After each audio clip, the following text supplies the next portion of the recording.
Hello everyone and welcome back to another video.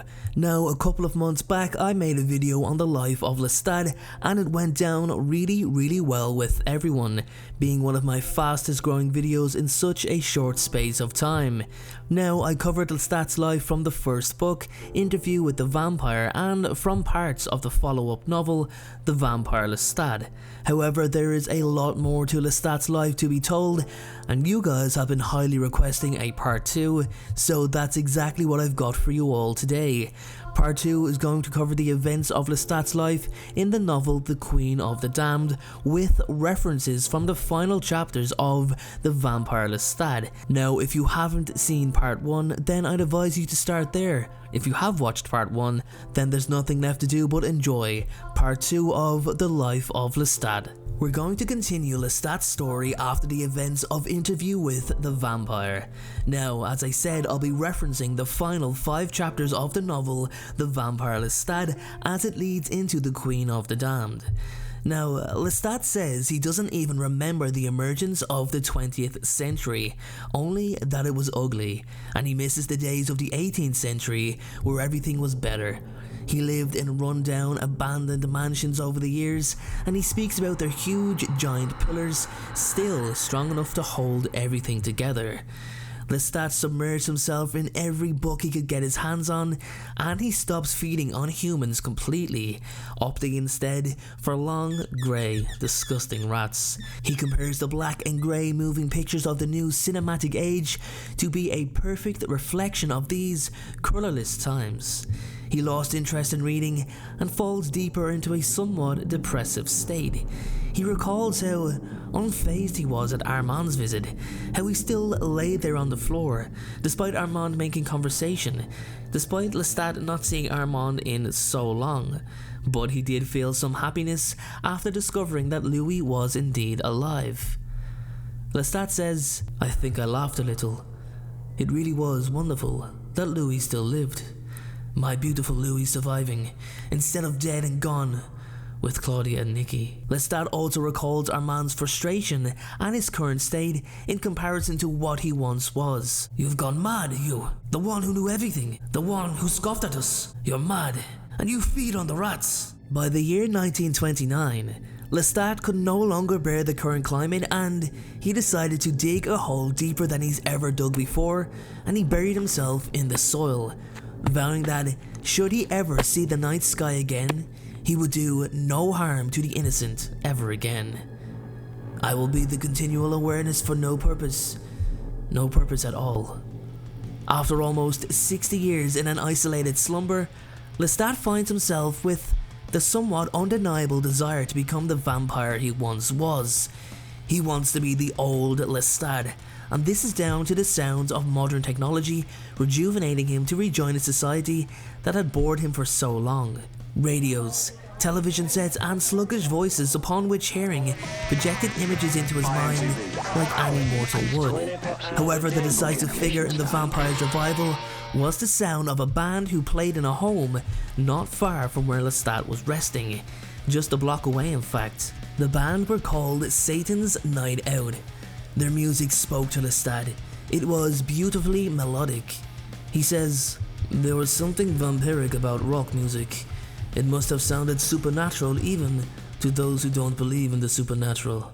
He finds the band and tells them exactly who he is, and he also recalls how not once in 200 years has he ever revealed his true existence to anyone who wasn't marked to become a vampire, not even to the victims he was about to drink from.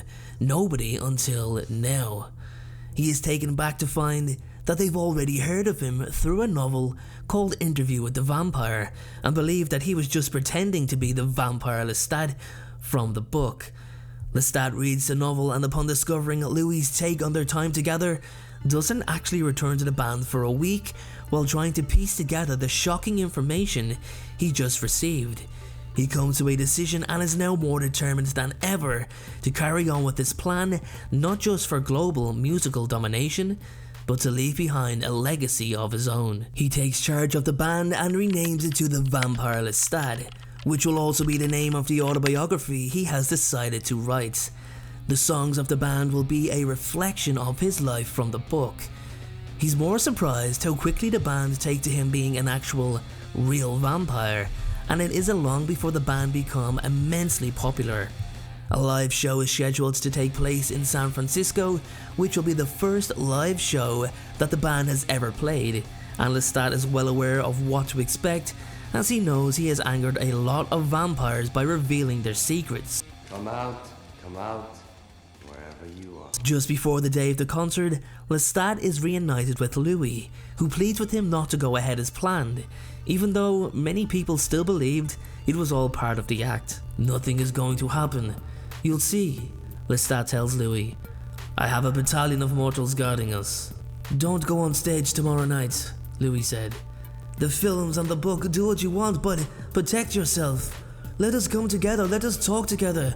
Let us have each other in this century the way we never did in the past. Despite Louis' pleas, despite hearing his beloved Louis speak words that he longed to hear for so many years, Lestat decides to go ahead as planned. He decides to be the Vampire Lestat for all to see, and takes Louis to San Francisco with him upon the latter's request. The concert goes down incredibly well, even with the prospect of the vampires who vow to cause a problem. Lestat screams, I am the Vampire Lestat! To a rapturous applause as the band played for 3 hours without any interruption. However, the time came when the threats finally became a reality. Lestat and Louis run away from the stage in order to escape harm and make their way to Lestat's Porsche. The car was surrounded by 3 vampires who sought to make him pay. Suddenly, the opposing vampires begin combusting into flames without any real explanation, one after another, to Louis and Lestat's total astonishment. Gabrielle, Lestat's mother with whom he had long lost contact, arrives on the scene and drives him away, adding to Lestat's already confused state.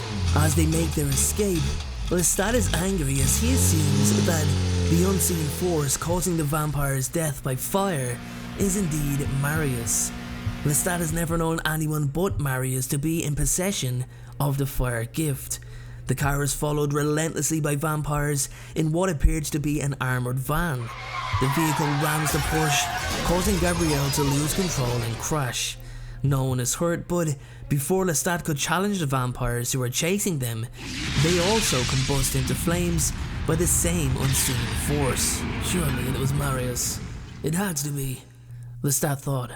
However, after they properly discussed it, both Gabrielle and Louis agreed that the force they felt seemed wild and uncivilized, which does not match the description of Marius, but the question still remained. Who could it be? Lestat reaches out to Marius through his mind in order to find out why Marius didn't reveal himself at the concert, only to be left shocked at the latter's reply. Ice. Buried in ice. She has... Lestat, help me. All of us. Danger. She has... Suddenly the connection breaks and Lestat correctly questions if the person Marius had been talking about was actually Akasha, if she had indeed finally risen after millennia.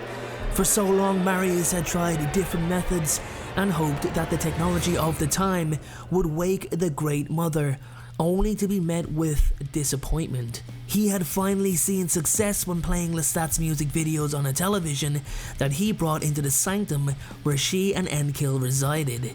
She awoke, travelled to San Francisco, watched Lestat's concert and had slain all of Lestat's enemies who wished to destroy him, which in turn caused Lestat to now disagree with Marius that Akasha brought danger with her.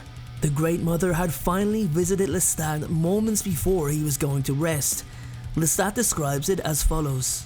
Then I felt a hand suddenly close on mine. Cold as marble it was and just about that strong. My eyes snapped open in the darkness. The hand tightened its grip, a great mask of silken hair brushed my face. Despite Lestat wanting to embrace the Queen of the Damned, he found himself losing consciousness as the sun began to rise. So guys, that's it from the novel The Vampire Lestat, as we now move to the chapter entitled Lestat from the Queen of the Damned novel in order to continue Lestat's story. Lestat awakens to find himself in the castle where he was born, although he has no recollection of how he actually got there, just that he feels as if he has been with Akasha for a very long time.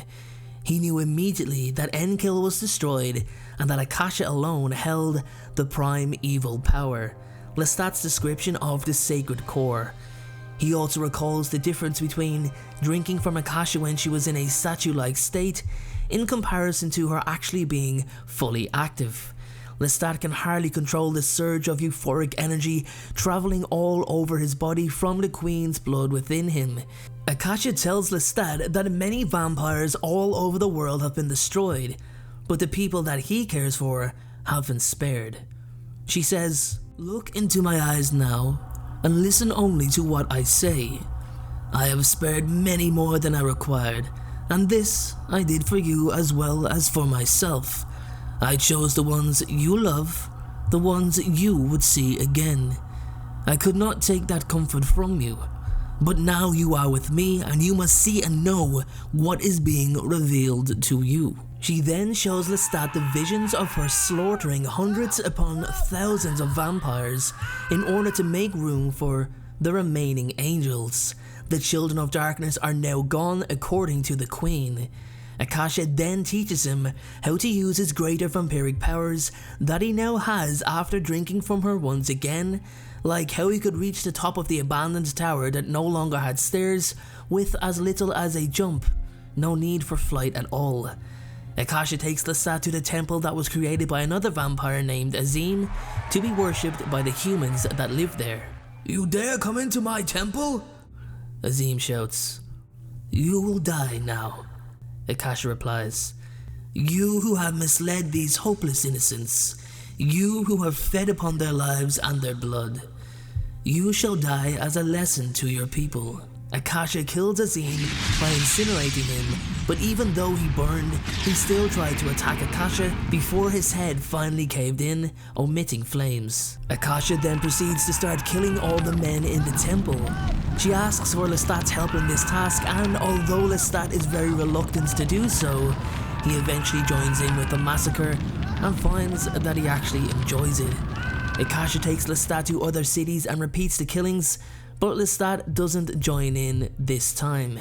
Lestat tries to reason with Akasha and persuade her against killing almost the entire male population, but she argues her point that humans are a truly awful race, a race who have slaughtered each other for centuries, a race who valued greed over all.